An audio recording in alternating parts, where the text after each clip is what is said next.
오늘 말씀으로 성령의 감동을 믿어야 합니다라는 제목으로 말씀을 드리겠습니다. 부제는 용서받지 못할 죄도 있습니다라는 부제입니다. 주보에는 부제가 나갔습니다. 성령의 감동을 믿어야 합니다라는 제목으로 하나님 말씀 전하도록 하겠습니다. 조종사들이 비행을 하지 않습니까? 그런데 이 조종을 할 때에 두 가지로 비행한다 그래요. 시계 비행이 있고 계기 비행이 있다고 합니다. 말 그대로 눈으로 직접 보고 조종하는 것을 시계 비행이라고 합니다. 또한 전적으로 계기에 의존하여서 관제기관의 지시를 받는 것을 계기 비행이라고 합니다. 그런데 시계 비행은 한계가 있습니다. 특별히 이 시계 비행을 하다 보면은 전투기에게 아주 큰 문제가 생길 때가 있다라는 거예요. 여러분 전투하는 그 전투기를 영화에서도 보고 그러지 않습니까? 그럴 때에 이 전투기는 급강하를 하든가 급상승을 하든가 기계 반전이 이렇게 기체 반전이 일어나는 그런 상황이 된단 말이에요. 그러다 보면은 어떤 일이 벌어지냐면은 조종사들이 가끔 하늘과 바다를 헷갈린답니다. 그래가지고 갑자기 이 조종사가 급상승하는데도 불구하고 급강하하는 걸로 착각하고 급강하하는데도 급상승하는 걸로 착각할 때가 있다라는 것입니다. 그래서 추락사고가 많이 난다 그래요. 그럴 때 이 방향 감각이 헷갈릴 때에 절체절명의 위기 순간이잖아요. 그럴 때 조종사가 해야 할 일은요, 바로 계기 비행을 해야 된다라는 것입니다. 그래서 이 계기 비행을 할 때 이 정확하잖아요. 마찬가지인데 왜 이 말씀을 드리냐면은요, 우리가 인생의 방향 감각도 가끔은 고난이 올 때 잃어버릴 수 있잖아요. 그럴 때 어떻게 합니까? 정말로 헷갈리고 힘들 때에 계기 비행을 조종사가 하듯이 우리들도 이 땅을 살아가면서 가장 정확한 인생의 계기판을 바라봐야 된다라는 거예요. 내 머리가 아니에요. 내 감각도 아니라고요. 인생을 살아가면서 가장 정확한 계기판은요, 길이요 진리요 생명이신 예수님 한 분뿐입니다. 그 예수님을 통해서 우리에게 우리에게 역사해 주시는 성령의 인도하심, 그걸 믿고 가야 되는 거예요. 그래야 가장 안전한 인생길을 살아갈 수 있습니다. 근데 우리는 어떻습니까? 이 성령의 인도함을 가지고 그냥 순간에 어떤 감정으로 느낄 때가 많습니다. 말씀을 들을 때 어때요? 그냥 성경 말씀이니까 이렇게 생각할 때가 있어요. 근데 잊지 마십시오. 하나님의 말씀은 우리의 나침반입니다. 성령의 인도하심은 우리의 정확한 나침반이라는 것을 잊지 말아야 되는 거예요. 본문은 이렇습니다. 예수님께서 집에 들어가시니까 사람들이 쫓아와가지고 몰려 들어가지고 인산이례를 이루었어요. 그런데 거기에 예루살렘에서 사람들이 내려왔어요. 사내들인 공회에서 이 서기관들을 급파를 했죠. 어떻게 보면 감시단이었죠. 이 서기관들이 예수님의 사역을 보고는 뭐라고 말하냐면 저거는 귀신의 왕 바알세불 힘입어서 귀신을 쫓아낸다, 이렇게 부정적인 말을 합니다. 그런데 여러분 말씀을 한번 보시기 바랍니다. 거기에 특별히 여러분이 말씀을 보시면요, 23절 한번 말씀 보세요. 23절 읽어볼까요? 시작. 예수께서 그들을 불러다가 비유로 말씀하시되 사단이 어찌 사단을 쫓아낼 수 있느냐. 굉장히 마음 상할 수 있잖아요. 그런데 예수님이 이렇게 말씀하세요. 그들을 불러다가. 얼마나 멋진 말씀이에요. 얼마나 놀라운 말씀이에요. 부정적으로 말을 하고 있는 저들을 향해서 따로 불러다가 비유로 말씀을 해주세요.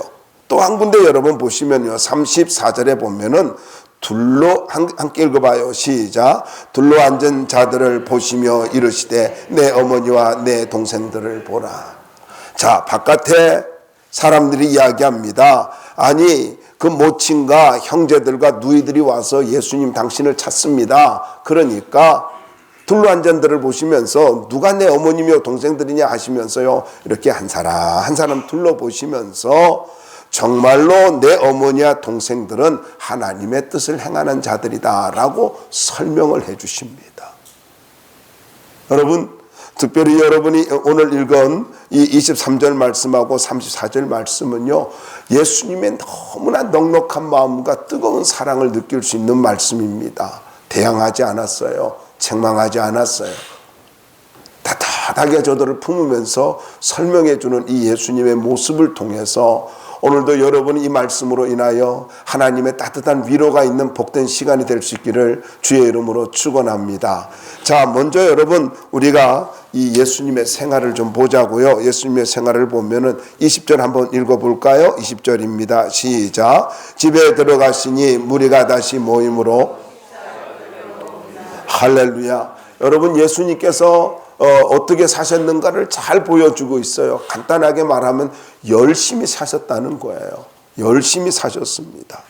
예수님이 집에 들어가니까 이렇게 사람들이 몰려와서 이렇게 식사할 겨를도 없었대요.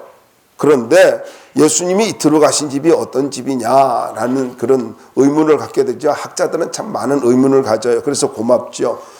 이것은요, 가버나움에 있는 베드로와 안드레의 집이라고 1장 29절이나 2장 1절에 이렇게 말씀하고 있는데, 이 베드로의 집과 안드레의 집, 베드로와 안드레의 집이요, 갈릴리 전도의 그 센터, 본부 역할을 했다라고 이렇게 보고 있습니다.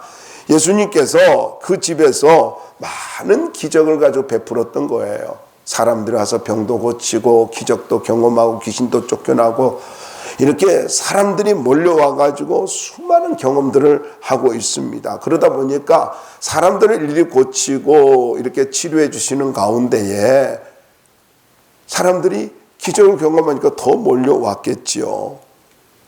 그래서 이걸 가지고 성경은 요한복음 5장에 보면 5장 17절에 이렇게 말씀하고 있어요. 예수께서 그들에게 이르시되 내 아버지께서 이제까지 일하시니 나도 일한다. 여러분, 예수님은 절대로 게으르게 살지 않았어요. 너무너무 피곤한데도 불구하고 그 피곤함 속에서도 기도하러 가셨습니다. 밤이 맞도록 기도하셨어요. 이른 새벽에 일어나서 기도하셨어요. 그리고 하루 종일 병자를 고쳐주시고 귀신을 쫓아내고, 그리고 저들에게 복음을 전하시고, 그리고 또 다른 동네 가서도 그렇게 하시고 수없이 그렇게 사역을 하셨습니다. 여러분, 우리가 알지 않습니까? 일반 사람과 대화를 나눈 것과 환자를 돌보는 것은요, 큰 차이입니다. 너무너무 피곤한 일이에요. 환자를 돌본다는 것은요, 너무 힘든 일이죠. 그럼에도 불구하고 예수님은 열심히 피곤한 가운데도 열심히 부지런히 살았습니다. 근데 성경은 뭐라고 말을 하고 있습니까? 성경은요, 게으른 것을 악한 것으로 이야기하고 있습니다. 열심히 일하며 산다는 것, 부지런한다는 것, 그것은 아름다운 거예요. 예수 믿는 사람은 부지런하게 살아야 됩니다. 왜요? 그것이 인생의 기회를 잡는 것이 되고요, 세월을 아끼는 것이 되기 때문입니다. 여러분, 잘 기억하십시오. 합리적인 이유를 대면서 게으르지 마시기 바랍니다. 주님은 피곤함에도 불구하고 기도하셨습니다. 주님은 너무 힘든 가운데도 식사할 겨를이 없음에도 불구하고 여전히 다른 사람의 행복을 위해서 살았습니다. 가치를 쫓아갔다라는 거예요. 하나님의 뜻을 쫓아갔다라는 것입니다. 우리는요, 피곤을 핑계로 대어서는 안 됩니다. 합리적인 이유를 대면서 게으르게 살면 절대로 안 됩니다. 예수님만큼 피곤하겠어요? 예수님이 이렇게 산 이유가 뭐, 식사를 겨를도 없더라. 무슨 말입니까? 부지런하게 살았다라는 거예요. 주님은요, 사람들의 행복을 위해서 바쁘게 사셨습니다. 우리들도 이렇게 가치를 갖고 살아야 된다라는 것입니다. 자, 이 예수님의 모습을 보고 여러 가지 반응을 하는데 가족들의 반응을 한번 보자고요. 21절 한번 볼까요? 21절 한번 읽어봅시다. 시작. 예수의 친척들이 듣고 그를 붙들러 나오니 이는 그가 미쳤다 하밀러라. 자, 여러분, 예수님께서 쉴 새 없이 이렇게 사역을 하니까 이 소문이 퍼진 거예요. 그런데 여러분, 이는 그가 미쳤다 하밀러라. 무슨 말입니까? 이게 붙들러 나온다는 말이 있고 미쳤다 하는 말이 나오잖아요. 이 붙든다라고 하는 말은요, 체포한다라는 뜻입니다. 그리고 더 나아가서 미쳤다라고 하는 말은요, 무슨 말이냐면요, 정신이 제자리에 서 있지 못하고 나왔다, 이런 원문의 뜻이거든요. 그래서 이 말을 미쳤다라고 하는 말은요, 당시에 어떻게 쓰였냐면은 귀신 들렸다, 이렇게 보는 거예요. 그러니까 가족들조차도 예수님이 뭘로 느낀 거예요? 아니, 나는 이해가 가지 않는 게요, 바로 마리아는 이걸 아니, 자기가 임신해가지고 수태가 되어가지고 천사의 그 음성을 듣고 하나님의 수없는 손길을 경험했잖아요. 그럼에도 불구하고 이 지금 아들들과 딸들을 대동해가지고 예수님을 붙들러 나왔대요. 미쳤다라고 생각하고. 저는 그걸 보면서요, 참 안타까움이 느껴지는 것입니다. 여러분, 기적을 봤다고요, 하나님을 만났다고요, 끊임없이 우리가 말씀 안에 있지 않고 은혜 안에 있지 않고요, 우리가 성령의 인도함을 받지 않으면 언제든지 우리는요, 믿음이 떨어질 수 있어요. 아니, 마리아도 그럴 판인데 우리 마리아보다도 경험을 못했잖아요. 31절 말씀 한번 보자고요. 31절 함께 읽어볼까요? 시작. 그때 예수의 어머니와 동생들이 와서 밖에 서서 사람을 보내어 예수를 부르니, 그러니까 사람이 너무 많아가지고 가까이 갈 수가 없는 거예요. 그래 밖에 서가지고 참 재밌지 않습니까? 예수님을 가지고 온전히 믿는 사람은 예수님의 주변에 있어요. 한번 그림을 그려보세요. 예수님의 능력을 믿는 사람은 예수님의 주변에 있습니다. 그런데 정작 가족들은 어떻게 밖에 서 있는 거예요. 참 묘하지 않습니까? 바리새인들과 바울세불 논쟁을 관한 기사를 가지고 이렇게 해주면서 중간에 집어넣고 바로 이 말을 가지고 하는 것은요, 어떤 그런 긴장감, 위기감을 가지고 이렇게 잘 설명해 주고 있습니다. 여러분, 많은 시간을 들여서 가족들이 나사렛에서 가버나움까지 왔지 않습니까? 그런데도 불구하고 뭐예요? 믿지 않았다는 거예요. 여러분, 가족들의 반응은 믿지 않았어요. 가까운 자가 믿지 않았어요. 이게 참 안타까운 거죠. 여러분, 잘 기억하시기 바랍니다. 하나님 앞에서 믿음을 갖는다는 것은요, 가장 지혜로운 것입니다. 그건 장난이 아니에요. 낭비가 아니에요. 두 번째, 종교인들의 반응을 보자고. 22절 한번 읽어볼까요? 한번 읽어봅시다. 시작. 예루살렘에서 내려온 서기관들은 그가 바알세불에 집혔다 하며 또 귀신의 왕을 힘입어 귀신을 쫓아낸다 하니. 여러분, 여기에 말씀에 보면은 이게 우리가 아는 대로 이 예수님의 소문이 온 유대 전역에 퍼졌단 말이에요. 그러니까 예루살렘 종교 지도자들이, 사내들인 공회원들이 서기관들을 급파를 합니다. 예수님에 대해서 어떤 범법 행위가 있는지 좀 파악해라. 그리고 꼬투리 잡기 위해서, 문제를 가지고 어떤 그런 약점을 잡기 위해서 내려왔단 말이지요. 그런데 놀라운 그런 역사들을 바라보게 된 거예요. 자기들도 직접 귀신이 쫓겨나는 걸 보고 병자들이 고쳐지는 것을 본 거예요. 그래서 여러분, 본다고 해가지고, 경험한다고 해가지고 믿음 다 있다고 착각하면 안 돼요. 아집에 사로잡혀 있으면, 자기 생각에 사로잡혀 있으면은 아무리 주옥 같은 하나님의 말씀이라도 은혜가 안 되는 거예요. 변화가 안 되는 거예요. 그러므로 여러분에게 강력하게 도전을 드립니다. 여러분, 내 생각에 사로잡혀 있지 말고 말씀을 수용하는 믿음의 자세를 갖기를 바랍니다. 완악한 마음 갖지 마시기 바랍니다. 그것이 인생을 망치는 거예요. 경험이요? 여러분, 말씀 안에 있어야 돼요. 은혜 안에 있어야 돼요. 성령의 감동에 예민해야 되는 거예요.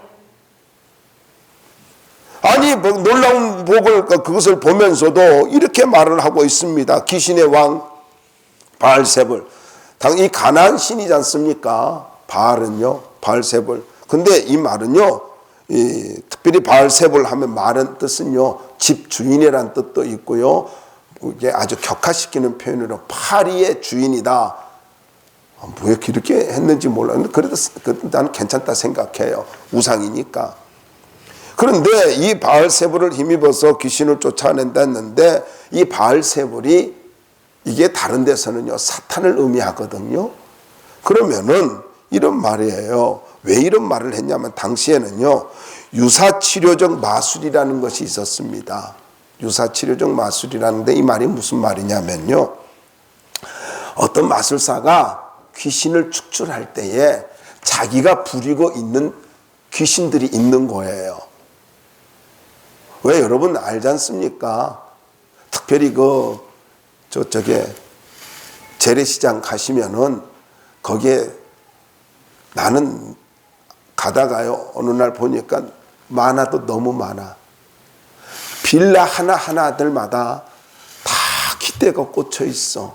이제는 또 뭡니까? 무슨 전자판을 놓고도 이걸 가지고 또 이렇게 글씨를 가지고 막 왔다 갔다 하면서 뭐 전화번호까지 놓고 뭐 그렇게 해가지고 점집들이 있더라고요. 무당집들이요. 근데 귀신들을 그 무당들하고 이야기하다 보면요 자기가 부리는 자기의 속에 들어온 귀신이 있단 말이에요. 뭐 애귀신 뭐 있고 뭐 한 기가 막힌 시대예요. 현수막으로 갓신 내린 무슨 뭐 애기 동자 뭐 어쩌고 저쩌고 그러는데 난 그 지나갈 때마다 주여 망하게 하시옵소서 하고는. 여러분 당시에도 이런 게 있는 거예요. 마술을 하는 사람들이 자기가 부리는 귀신이 있던 거예요. 그러니까 그 귀신처럼 그 마술사처럼 예수님께서 그렇게 귀신의 힘을 빌어가지고 자기가 부리는 신을 통해서 귀신을 쫓아낸다, 이렇게 말도 안 되는 소리를 하고 있는 것입니다. 그리고 예수님을 그렇게 유사치료적 마술의 전문가로 이렇게 평가한 거지요. 이렇게 오해한 거예요. 그리고 평가절하를 해버린 거죠. 여러분 한번 생각해 보세요. 예루살렘에서 급파된 서기관들입니다. 성령의 능력을 현장에서 보고 있습니다. 그리고 마귀에게 결박된 자들을 풀어주고 있습니다. 근데 이들이 이렇게 말한 이유가 뭐예요? 예수님은 사탄의 하수인이다라는 이야기예요. 메시아 아니다. 사실을 사실로도 인정을 안 한 거죠. 더 나아가서 하나님은 어둠의 통치권까지 갖고 계시는 만왕의 왕이라는 것을 가지고 부정하는 거예요. 우리가 충분히 짐작할 수 있는 것은 예수님의 가르침의 그 순수성과 어떤 순결성, 권세 있는 자와 일반 서기관과 같지 않고 권세 있는 자와 같다, 이렇게 성경은 또 기록하고 있지 않습니까? 그건 왜 이렇게 했어요? 이 사악한 정치라든가 경제적 이권이 침해를 당할까 봐 의도적으로 배척하고 있는 거예요. 그래서 정치꾼들은 정치인을 말하는 거 아니에요. 정치꾼들을 말을 하는 거예요. 이 정치꾼들은 아주 보기 안 좋지요. 아주 악합니다. 목사가 정치꾼이 되어지면은 순수성을 다 잃어버려요. 사람은 언제나 배웠든 배우지 못했던 자기의 이권을 위해서 움직입니다. 조그만 자존심만 상하면은 그냥 푸르르 화를 냅니다. 안색이 바뀌어 버립니다. 이게 어떤 사람이라고요? 여러분 금요일날 성령 집회 때 말씀드렸지 않습니까? 육신적인 그리스도인이라는 거예요. 저는 여러분 모두가 성령의 사람으로서 신령한 사람으로 살아갈 수 있기를 바랍니다. 성령의 사람으로 살아야 되는 거예요. 바로 이러한 그 이권 때문에, 자기 생각 때문에, 완악함 때문에 구원의 유일한 그런 성령의 사역을 가지고 부인하고 구원의 길을 가지고 스스로 배척하고 있는 거예요. 여러분 잘 기억하시기 바랍니다. 성령의 감동이 오고 있나요? 하나님 내게 지금 은혜를 베풀고 있는 거예요. 너 그렇게 살면 안 돼. 너 그렇게 살면 안 되는 거야. 성령의 감동이 올 때에 그것이 세미한 감동이든지 아니면은 강력한 감동이든지 꼭 꼬꾸라지고 뒤집어져야 그걸 성령의 역사로 보지 말고, 성령께서 말씀을 들을 때 내 마음속에 감동으로 다가오고 잔잔한 감동으로 오든지 큰 기쁨의 감동으로 다가오든지 성령의 감동이 올 때에 아멘, 내가 그렇게 하겠습니다 하고 받아들일 수 있어야 되는 거예요. 어줍지 않는 지식으로 판단하지 말고요. 그런데 놀라운 것은 23절을 보면은 부정적인 사람들에 대한 예수님의 반응입니다. 아까도 읽었지만 한번 읽어봅시다. 시작. 예수께서 그들을 불러다가 비유로 말씀하시되 사단이 어찌 사단을 쫓아낼 수 있느냐. 여러분, 예수님이 그들을 불러다가 비유로 말씀하셨대요. 비유로 말씀하셨대요. 아니, 자기를 향해서 부정적으로 말을 하고 있는 이 서기관들을 따로 불러다 놓고 그게 그런 거 아니야. 왜 말을 그런 식으로 해? 이러지도 않았어요. 그냥 비유로 말씀하셨어요. 이 비유라고 하는 말은요, 심오한 진리 옆에 평범하고 친숙한 상황을 나란히 놓는다. 그래서 비유는 간단하게 정리하면 이거예요. 옆에 나란히 놓는다, 이런 뜻이에요.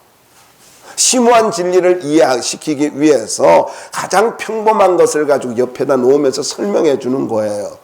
그래서 어떤 분들은요, 이렇게 이야기나 비유는 하늘의 의미를 지닌 땅의 이야기다, 이렇게 이야기를 하고요. 더 나가서 비유는 하늘을 향해 열려진 창을 가진 집이다라고 이렇게 말을 하고 있습니다.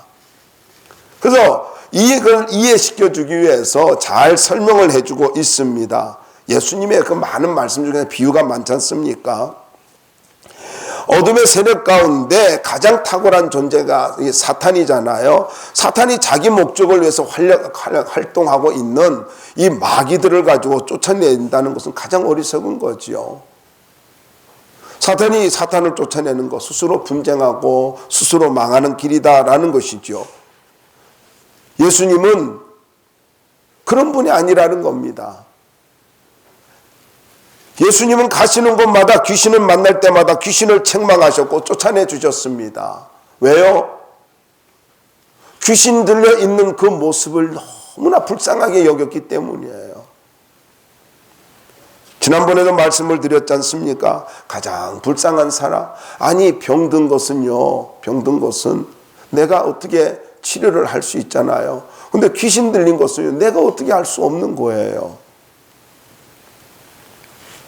이게 참 무서운 이야기죠. 그런데 여러분이 22절에 바알세울이 짚혔다라는 말이 나오잖아요. 귀신이 사람의 영에 내렸다, 그런 뜻이고요. 그가 귀신을 가졌다, 짚혔다라는 말인 그거예요. 그러니까 자기 허락도 없이 막 들어갔다 나갔다는 게 귀신이잖아요. 그러니까 이 귀신 들린 거, 그거 예수님이 보지 못하는 거죠. 그래서 27절 한번 보자고요. 한번 읽어봅시다. 시작. 사람이 먼저 강한 자를 결박하지 않고는 그 강한 자의 집에 들어가 세간을 강탈하지 못하리니 결박한 후에야 그 집을 강탈이라. 여기 강한 자가 뭐냐면요, 강한 자라는 말은 막강한 힘을 소유한 약탈자, 도적, 이런 뜻이에요. 그러니까 누구를 이야기해요? 사단을 이야기하는 거예요. 사단을.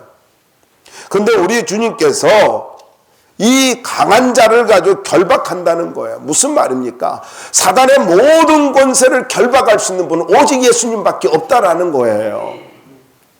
다르게 말할까요? 모든 저주를 끊어버릴 수 있는 분은 오직 예수님이요, 모든 어둠에서부터 벗어나게 해줄 수 있는 분은 오직 예수님 한 분이라는 거예요. 그 결박이 뭐예요? 묶어버린다는 거지 않습니까? 묶어버려. 그걸 포박을 하는 거잖아요. 그러니까 예수님이 마귀를 가지고 결박을 시키고 부활의 권세로 우리를 가지고 건져주시는 거예요. 여러분, 왜일까요? 이 늑탈한다라고 하는 것은요, 병고침이라든가 귀신을 축출한다든가 뭐 이런 것들이 사단의 그 세간을 늑탈하는 것으로 이렇게 비유하고 있는데, 그래서 뭐 하는 겁니까? 영원한 생명 주시는 거예요. 영원한 생명. 그리고는 더 나아가서 다시는 마귀에게 붙잡혀 살지 않는 그러한 인생이 되도록, 그리고 영원한 생명을 가지고 풍성한 삶을 살 수 있도록 만들어 주신다고요. 한번 여러분 객관적으로 좀 생각해 보자고요. 객관적으로. 예수를 믿고 나서부터 예수를 안 믿을 때의 삶을 한번 비교해 봐요. 얼마나 어두워요. 얼마나 어두워요. 상대적 박탈감, 상대적 열등감 속에 살아가는, 자기가 똑똑한 것 같은데 더 똑똑한 사람 만나면 또 열등감 느끼잖아요. 근데 우리가 예수 믿고 나니 어때요? 예수 안에서 진리가 우리를 자유롭게 하지 않습니까? 나는 부족한데도 불구하고 하나님께서 내 인생에 하늘의 문을 열어주시고 새로운 인생을 살게 만들어주지 않습니까? 그러니까 여러분, 우리가 예수 안에서 완전히 새로워진 인생이라는 걸 믿고, 마귀는 최후 심판날에, 백보자 심판, 최후 심판날에 완전히 멸망을 받는 그러한 존재라는 걸 깨닫고요. 여러분, 우리는 예수 이름 의지하고 믿음으로 부활의 신앙을 가지고 살아가야 된다고요. 날마다 나는 죽고 모든 죄 다 용서해 주신다는 거예요. 그래서 예수 앞에 나가야 가능성 있는 인생이 되는 거예요. 내 머리로 살아가야 가능성이 있는 것이 아니라 예수 앞에 나아가야, 예수님께 나아가야 가능성이 있는 인생이 된다라는 이야기인 것입니다. 예수님은 십자가의 죽음을 통해서, 그리고 부활의 사건을 통해서 모든 죄의 문제를 다 해결해 놓으셨고 생명의 문제를 해결해 주셨습니다. 그래서 예수님 앞으로 와야만이 인생은 새롭게 살 수가 있는 거예요. 그런데 여러분, 여기 아주 무서운 말씀이 나옵니다. 29절 한번 볼까요?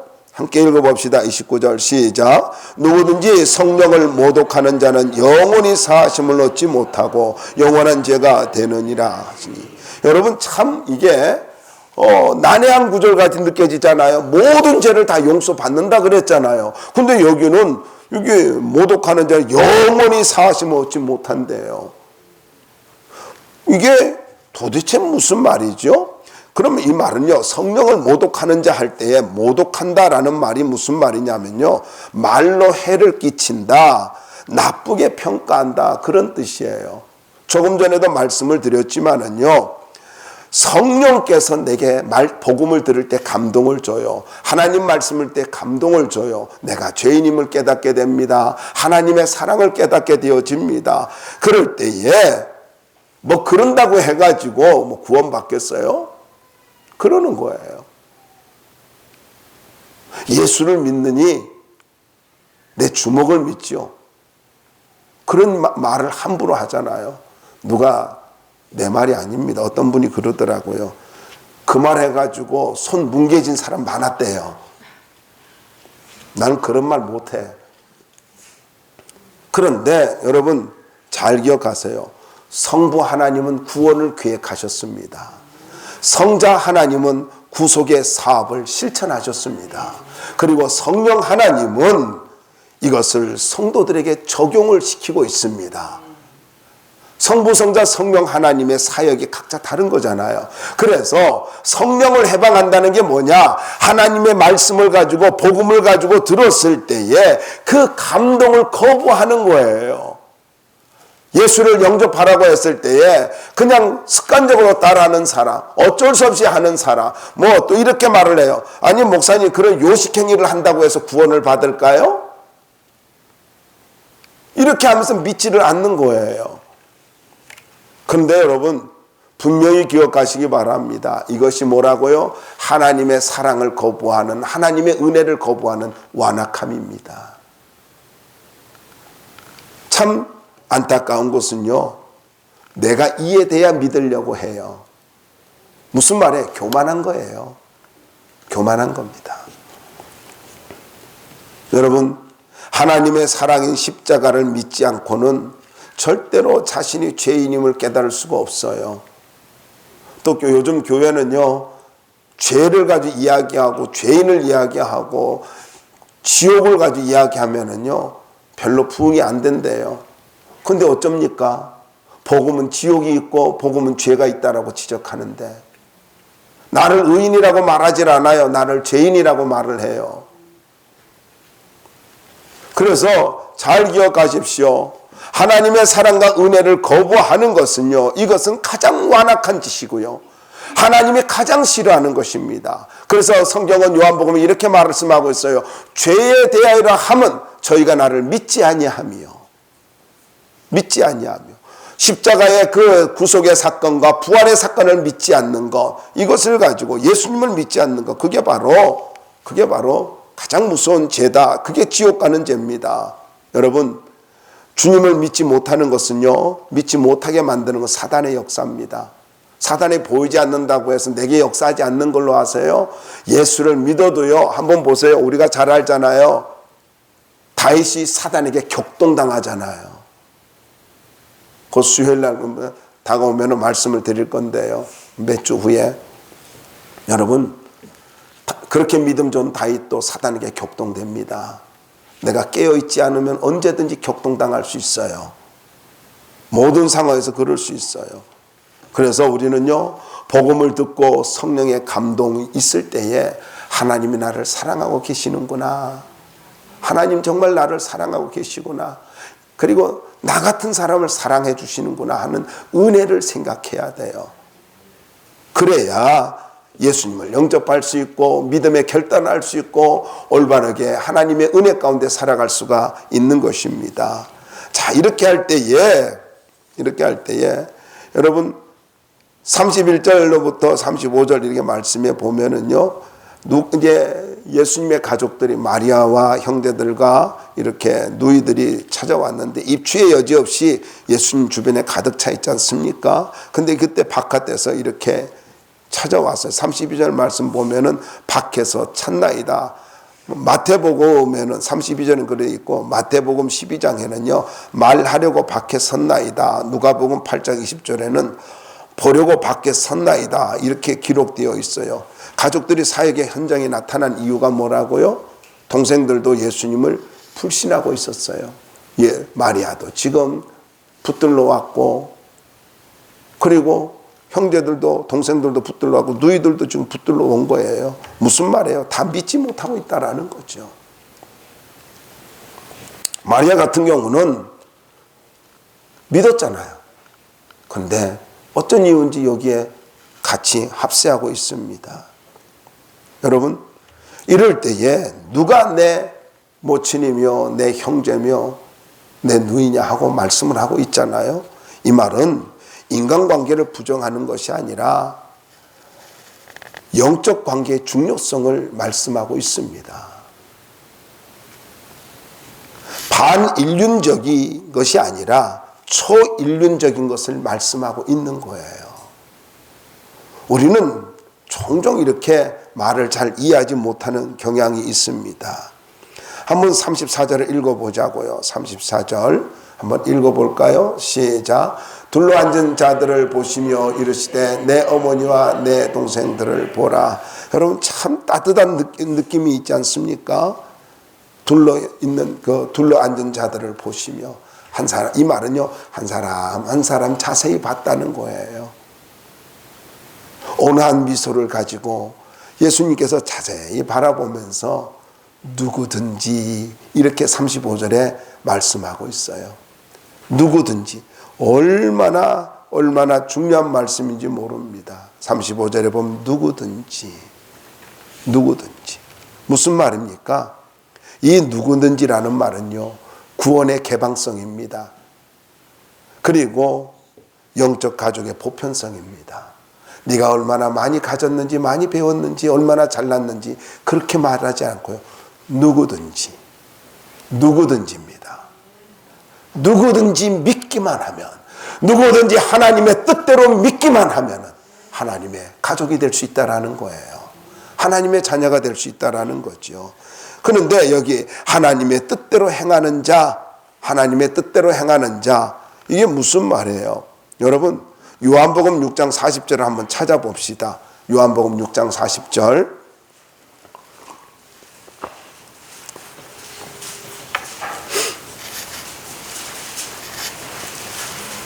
한번 읽어볼까요? 요한복음 6장 40절입니다. 시작. 내 아버지의 뜻은 아들을 보고 믿는 자마다 영생을 얻는 이것이니 마지막 날에 내가 이를 다시 살리리라 하시니라. 아버지의 뜻이 뭐라고요? 하나님의 뜻이 뭐라고요? 다른 거 아니에요. 네가 뭐 얼마나 헌금을 했느냐 이거 말하질 않아요. 네가 얼마나 많이 배웠느냐 이게 아니에요. 하나님의 뜻은 아들을 보고 믿는 것입니다. 아들을 보고 믿는 거. 다시 말씀드리면요, 이거예요. 하늘나라 영적 가족이 되는 것은요, 예수를 믿는 것입니다. 복잡한 거 아니에요. 아들을 보고 믿는 거. 아들을 믿는 거예요. 여러분, 내가 말씀을 들을 때 감동이 오고 있어요. 하나님이 내게 은혜 베풀어 주시는 거예요. 누구를 통해서요? 성령을 통해서. 찬송을, 이걸 조금 더 확대할게요. 여러분이 찬송을 부르다가 말씀을 듣다가 혹은 또 말씀을 읽다가 감동이 오고 있어요. 하나님이 나에게 다시 한번 은혜를 베풀어 주고 있는 거예요. 그 성령의 감동을, 성령의 불을 여러분 꺼버리지 말기 바랍니다. 거부하지 말기 바랍니다. 잔잔한 감동이라고 나는 뭐 팍 해가지고 쓰러져야, 아니요. 여러분 한번 생각해 보세요. 단적으로 말씀드릴게요. 다윗이요, 하나님 믿으면서 뭐 성령 받아서 쓰러진 적 있어요? 없잖아요. 감동을 받았지만요, 그때로부터 성령이 충만해가지고 사명 감당했어요. 새로운 인생이 됐다고요. 오순절날 성령이 임했을 때 어때요? 모두 다요, 나가서 복음 전했어요. 자꾸 그렇게 쓰러지려고 하지 말고요. 뭐 그런 거 해야만 또, 나도 그걸 다 해보니까 쓰러져도 변화가 안 되대. 아니, 성령의 임재 속에 들어갔는데도 여전히 혈기가 살아있어. 그래서 제가 깨달은 거예요. 말씀으로 가자. 말씀 붙들고 가는 신앙이 되자. 그거예요. 물론 또 우리가 성령 사역할 때도 있습니다만은요. 그러므로 간단하게 말씀드릴게요. 여러분, 하늘나라 새 가족은 성령의 감동에 순종하는 것입니다. 성령의 감동에. 이 성령의 감동을 가지고 받아들일 때에 하나님의 자녀가 될 수가 있습니다.